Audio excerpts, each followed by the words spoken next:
വിശുദ്ധ ലൂക്കായുടെ സുവിശേഷം 4-ാം അധ്യായം 16 മുതൽ 22 വരെയുള്ള തിരുവചനങ്ങൾ.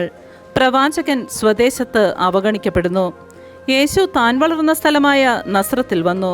പതിവ് പോലെ ഒരു സാബത്ത് ദിവസം അവൻ അവരുടെ സിനഗോഗിൽ പ്രവേശിച്ച് വായിക്കാൻ എഴുന്നേറ്റ് നിന്നു. യെശയ്യാ പ്രവാചകന്റെ പുസ്തകം അവന് നൽകപ്പെട്ടു.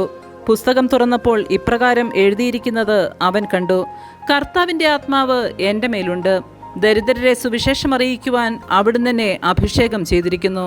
ബന്ധിതർക്ക് മോചനവും അന്ധർക്ക് കാഴ്ചയും അടിച്ചമർത്തപ്പെട്ടവർക്ക് സ്വാതന്ത്ര്യവും കർത്താവിന് സ്വീകാര്യമായ വത്സരവും പ്രഖ്യാപിക്കാൻ അവിടുന്ന് എന്നെ അയച്ചിരിക്കുന്നു.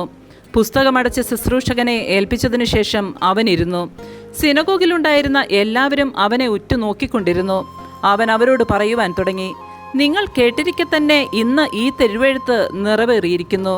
എല്ലാവരും അവനെപ്പറ്റി പ്രശംസിച്ചു പറയുകയും അവൻ്റെ നാവിൽ നിന്ന് പുറപ്പെട്ട കൃപാവചസ് കേട്ട് അത്ഭുതപ്പെടുകയും ചെയ്തു. അവൻ ജോസഫിൻ്റെ മകനല്ലേ എന്ന് അവർ ചോദിച്ചു. നമ്മുടെ കർത്താവായ മിശിഹായ്ക്ക് സ്തുതി.